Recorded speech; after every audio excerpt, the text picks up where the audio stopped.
Today on the Transplant Helper, 3 ways through which President Donald Trump's recently signed executive order for kidney transplant patients and the donor families actually may help us all. Go ahead and stay tuned. Hit the subscribe button and click the bell notification to become part of the Transplant Helper community. Hey folks, welcome to Transplant Helper again today. My name is Jim Merle. You've already seen it. It's all over the national news media. I think every news outlet has really already reported on it, but recently President Donald Trump signed an executive order that he proposes will actually help out kidney transplant patients as well as their potential donor families in hopefully increasing the number of donations, living donors, and eventually helping us all. Is that really the case? Today we're going to be talking about the ins and outs, basically the 3 perspectives that are contained inside of that bill that I happen to believe, maybe you'll agree or not, will actually help us out and help us to solve our terrible problem we have here in the United States, and that is a shortage for organs. As a matter of fact, as a side note, out of the 113,000 people currently awaiting some form of organ transplant, 94,000 of those people are all waiting for kidneys. So the balance of which, of course, obviously hearts, lungs, livers, pancreas, other things, but 94,000 are currently awaiting kidney transplant. So just in the sheer number itself,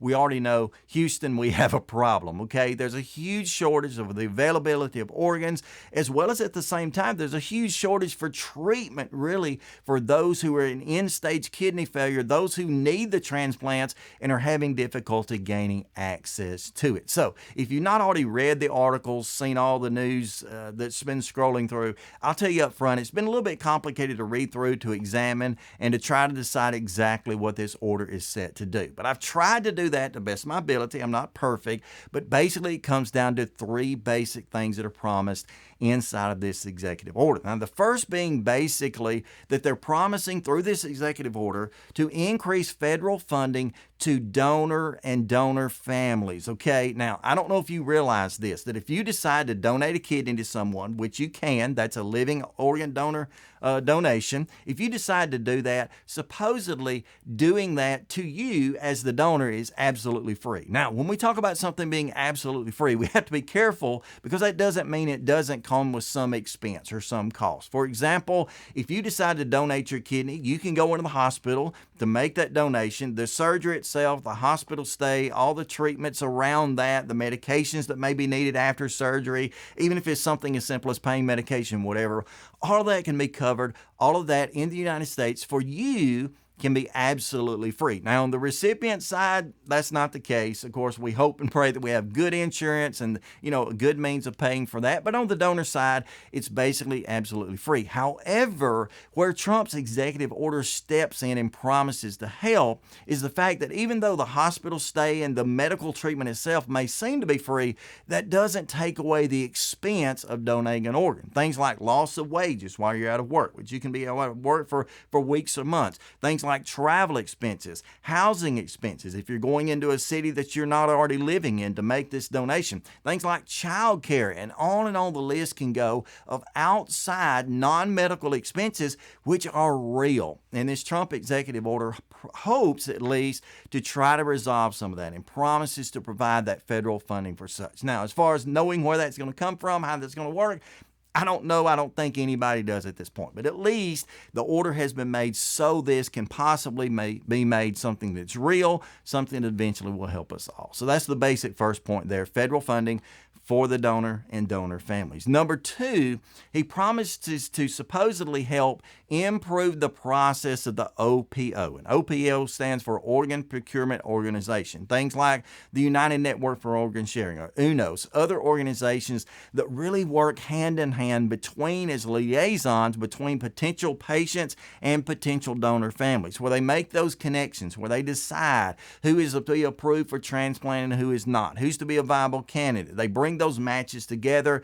UNOS and other things like that do tremendous works. The local state OPOs and organizations do tremendous works. However, sometimes they themselves just don't really have it all together, or maybe they themselves probably just don't really have the funding and the staff to completely do the process in the best way. So what is the executive order basically says here is that the administration promises to, quote, help improve that system. Now, again, I don't know how this will be accomplished. I know it's an extremely complicated system. It's one I've spoken about here on the program before. I've talked about the failures of the system and how we can help it. I know the number one thing we can do as individuals and as citizens and potential patients, because we could all be put in this position at some point, the number one thing we can do is to increase awareness, okay? Just let organ donation be known. Let organ donation and the need for such be seen.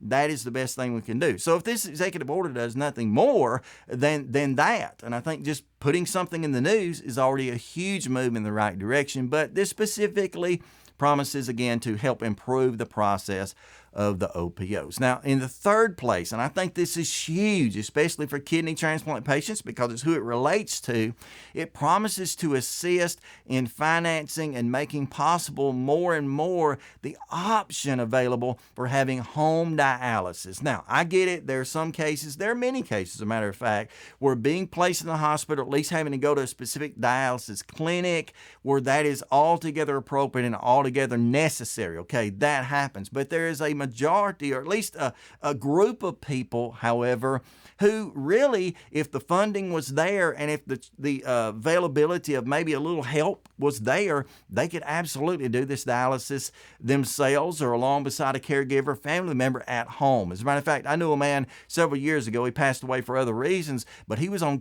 home kidney dialysis for over 8 years. And for the entire 8 years, his wife very precisely and strictly administered his home dialysis to him.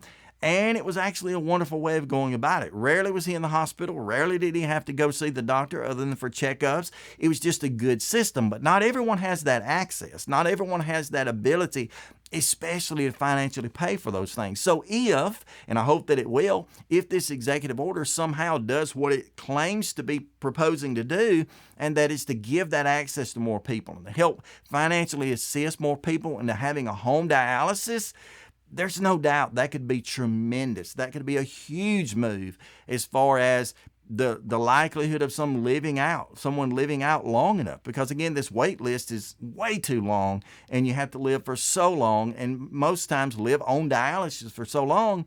You just need to be as comfortable as you can, and you need to have that to be successful so that you can make it through the wait, whatever that is. As we try to shorten the wait, we still have to reach for that goal, just like I did with a heart transplant. You have to wait. It's just the way it works out. But nonetheless, I hope that this stuff will help. Now, am I saying that any of these things within themselves, or even all three put together, am I saying it's going to be perfect? It's just, it's as quickly as he signed the order and it's done?